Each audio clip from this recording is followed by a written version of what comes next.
బైబిల్లో స్త్రీల గురించి ఒక మాట చెప్పాడు. ఏంటంటే, ఓ స్త్రీ, నీ భర్త అన్యుడైనా లోకస్తుడైనా వాక్యము వినకుండానే నువ్వు సరైన స్త్రీవైతే, ఒక ఇల్లాలవైతే, నువ్వు భక్తి పరురాలైతే, నీ ప్రవర్తన బట్టి నీ భర్త దేవుడు సందుకు వస్తాడు అని చెప్పాడు అపొస్తలుడైన పౌలు కొరింథీ పత్రికలో.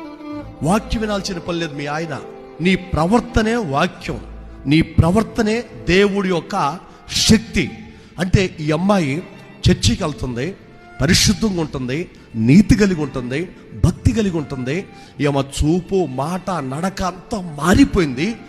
ఇంతకుముందు మమ్మను చూస్తే కొరకొరలాడేది, ఇప్పుడు చాలా నాకంటే ఎక్కువ మమ్మని చాలా ప్రేమగా ప్రేమిస్తుంది.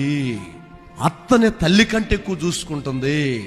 ఈమె డ్రెస్సు మారింది, ఈమె పొదేశం మారిపోయింది, ఈమె మాట మారిపోయింది. ఎప్పుడు ఇంతకుముందు నా ఇంట్లో 10 మందిని పిలిచి రాజకీయం మాట్లాడేది, ఇప్పుడు అలాంటిది ఏమీ లేదు. ఒకవేళ నా భార్య దగ్గర 4 కూర్చుంటే యేసు ప్రభు మాట మాత్రమే మాట్లాడుతుంది. అంటే ఈ ప్రవర్తన మారింది అని నీ భర్త వాక్యం వినకుండానే దేవుని సంధికి నడిపించాలని ప్రభు చెప్పాడు. అలాంటిది నీ భర్త బాప్తిసం తీసుకొని చర్చికి వస్తా వెనకబడిపోతాడంటే ఆ తప్పోడు తెలుసా? నీ కుటుంబ సభ్యులు దాని గుర్తుపెట్టుకోవాలా.